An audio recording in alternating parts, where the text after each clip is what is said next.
guys, it's Hey again here, back at it again with another video. And for our video for today is, ito gagawin kong e-girl to myself. Ayan, yan yung mukha niya. And if you're interested in how I did that video, hindi araw. And how I did this makeup, please do consider in watching the upcoming clips. Before we start this video, I just want to thank you all kasi malapit na tayo mag 200 subs, and when we reach 300, magpapag-giveaway ako. So make sure to subscribe. And if you're not subscribed, please do subscribe kasi maraming nanonood sa akin na hindi nakasubscribe. So, ayun lang naman. And I hope you'll enjoy this video. So, mag-i-start tayo sa ating base. So, gagamitin ko tong aking Fit Me Foundation and i-mix ko to sa aking BB cream ng EB Advance. Kasi ito ay napaka-light and then ito is medyo dark na sa akin. Paubos na din ito. Hindi ko din alam kung baka expired na din to. I'm not really sure. So, ayan, mix ko siya ngayon. So, eto na. I-blend ko na ito siya gamit itong aking beauty blender from Shopee.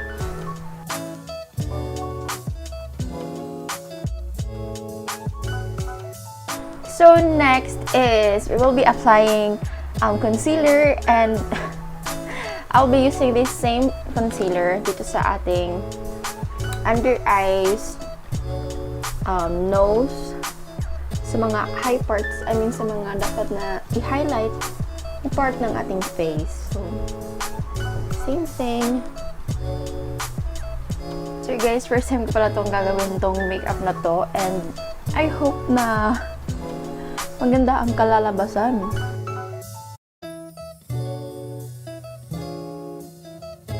At first, I'm really hesitant to do this makeup kasi I feel like hindi siya babagay sa akin.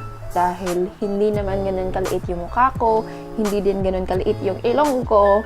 So, pero I just took the risk kasi para ma-content tayo. So, yeah. Wish me luck. Bakit dito na ako nagsabi na wish me luck? Ayan. Mukha na akong patay. Bakit parang puti ko? Puti. Tama lang naman. Tama lang yung pagkaputi niya. Hindi naman siya masyadong OA na pagkaputi. So, nagtatagalog ako ngayon kasi bala ko sana magbisaya para mas comfortable ako. Kaso, nahihirapan ako ngayong mag-edit kasi hindi pa pumunta dito yung globe and wala pa kaming internet. Magko-contour na pala tayo, and I will be using this same product, Kirlan Contour Stick. And isa lang ang shade dito, so yeah. But I don't think na ang mga e-girl is nagko-contour, but I really need it kasi ang laki ng mukha ko. And we also need to contour my nose. Ayan. So we'll just do it lightly.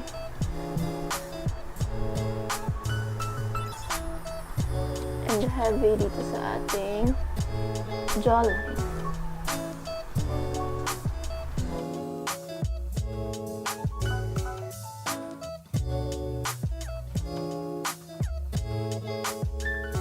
Nga pala guys, I really wanted to thank you all kasi we're almost 200 subscribers, and alam ko na napakaliit niya, pero for me, ang laki na para sa akin nun kasi I've started lang last month, I guess, and then now we're really up, malapit na tayo mag 200. So, I would just really want to thank you all sa pag-subscribe and panonood sa akin, and also sa pag-support sa akin and sa mga videos ko, lalo na yung mga friends ko na hindi naman kahiligan sa makeup but they still watch kasi it's me. And also dun sa mga friends ko from Manila, from Luzon, na kahit di nila naiintindihan minsan kasi nagbibisaya ako. Hindi nila naiintindihan yung sinasabi ko, pero pinapanood pa rin nila. Yun. Just really wanna thank you. So, if, siguro nag-isipan ko na pag naka-reach na tayo ng 300 subs, magpapa-giveaway ako. And, tawag dito? pag-iisipan ko pa kung ano yung gagawin kong giveaway, kung ano yung nasa giveaway natin, and there are boys who's watching, so gusto ko na friendly din sa kanila sa boys yung i-giveaway natin. Really guys, I really wanted to thank you. So now let's proceed in baking or under ice. So we'll be using this Muchos setting powder in the shade Creamy Glow. Ito mga dzay, dugay na po nila ako. Kanina ko mga makeup usually, and kanina mga makeup brush kay ano dyan yung gastos ako mama.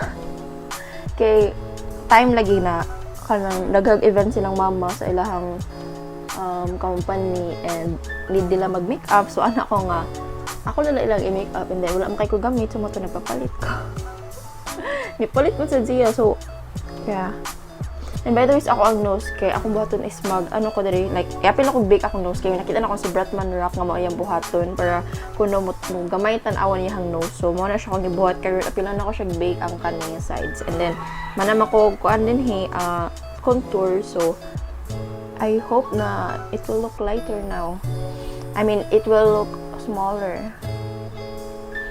Kay as ano nakita ganyan ako siyang butangan diri, di ba? Kay para mo gamay siya tan-awon. I hope really nga magabay siya.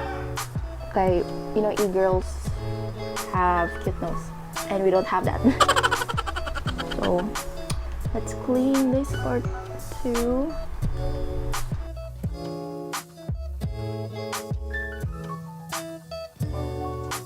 So, ayan, tama na yan. And now, let's proceed on our... Hala! Hindi dapat ako nag-foundation. Nag-eyeshadow pala dapat ako first. So, we don't have a choice but to continue.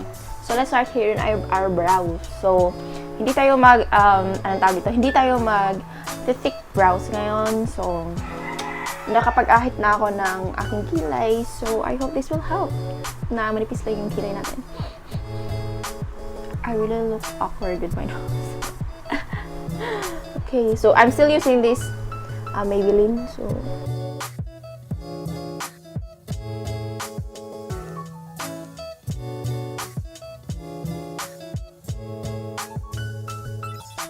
okay, so I have this brush. Ito yung gagamitin kong brush para paglinis sa ating kilay, and I'll be using this concealer as well para dun.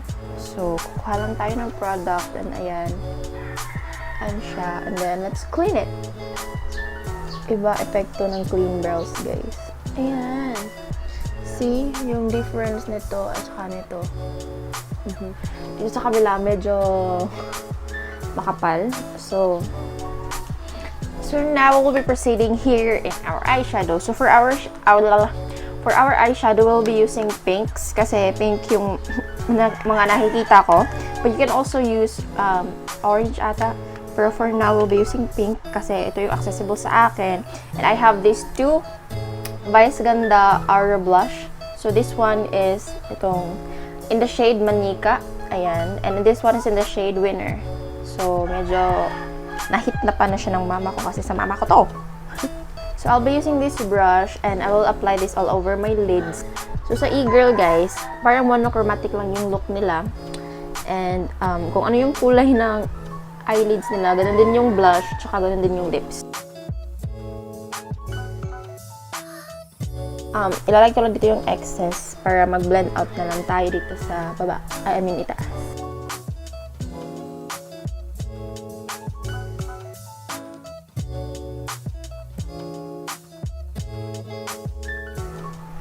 Ayun, so it looks like that. And then dito sa outer corners, ilalagay natin itong blush na in the shade Manika. So, I'm using the same brush.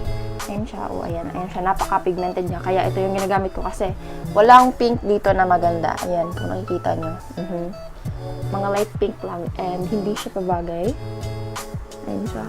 So, pinapapak ko lang siya dito. Sa outer. And then, working inside.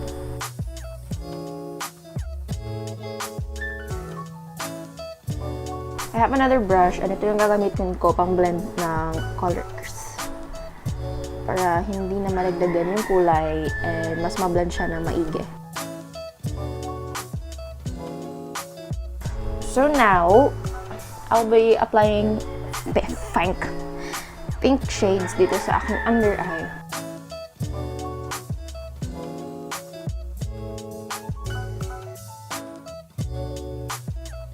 And now, gusto ko lagyan ng shimmers dito sa eyelids ko. Basta, dito sa taluk ng mata. Ito.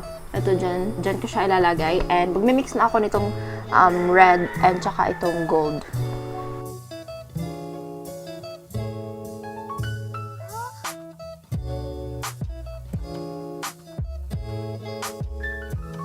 Ayan siya.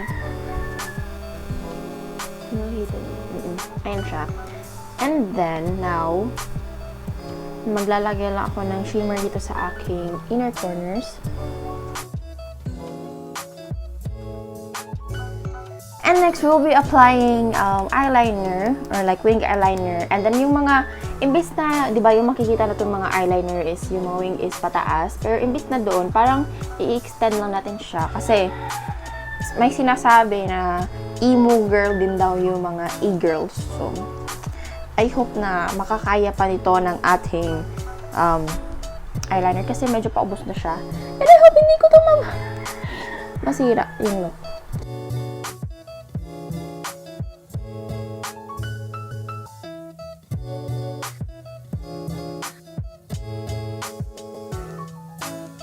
Ayun. I'm so happy! So, hintayin natin siyang matuyo. Yes, matuyo. And then, for now, i-brush out na natin yung mga binake natin. Kasi after nito, mag-blush na tayo. Namukha bang maliit yung nose ko? Hindi. Okay. So, nasa-celebrate first. So, ito yung gagamitin natin. Ito yung gagamitin natin blush.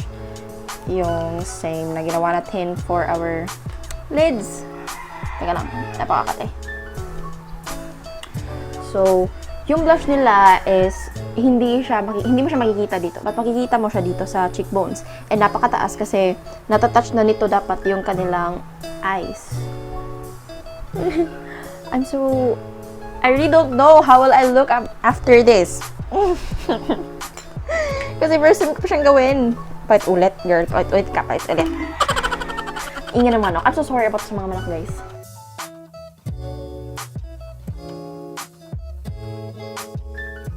And then after, nalagyan din natin yung nose natin dito. Mamumukha na tayong Rudolph the Render. Bakit parang ang pangit tignan sa akin? Walang siya to. And then, dito sa chin. Na-excite ako dito. Namamanhid yung chin ko. Isok sa that. Ang ganda ng eyeliner ko! Maglalagay na tayo ng highlighter and gagamitin natin itong shade na gold dito sa ating palette. And yung ginagamit ko nga pala is yung Total Effects eyeshadow palette ko. And then, yes.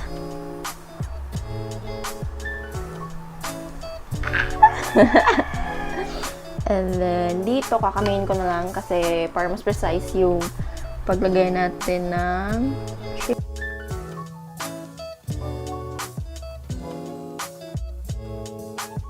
So now, let's proceed sa lips. Actually, hindi ko alam kung anong lipstick yung gagamitin natin. Pero, saan mo nakita kong videos na pink din daw kung ano yung kulay dito. Sable pink. So, pink. And then, yung inside daw is parang gradient kasi dark red ata yung nilalagay. This is in the shade Pinch, by the way.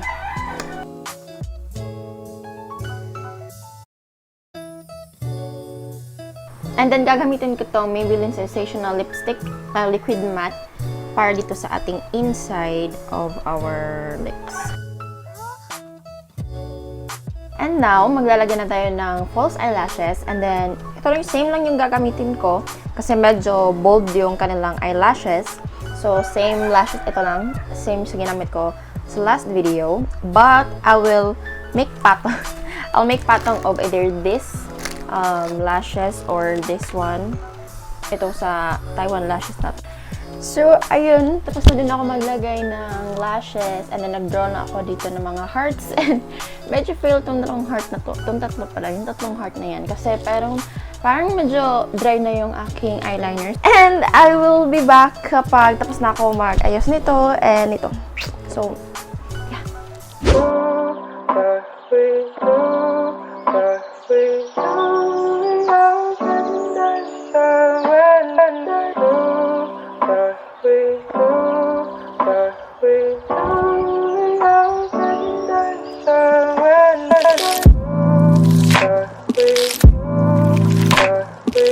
So, yes guys!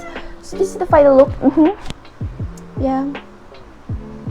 I hope you did like this video as much as I did kasi nag-enjoy talaga ako sa video na to kasi I didn't really expect me to look like this. Oh! Paano ba to? So I hope you enjoyed this video guys, and if you're not subscribed to my channel yet, please consider subscribing and liking this video, and also click the notification bell beside the subscription button para ma-notify ka sa iba na aking mga uploads and more things like this. Kinikilig ako! Bye guys, I hope to see you soon. God bless you all and stay safe.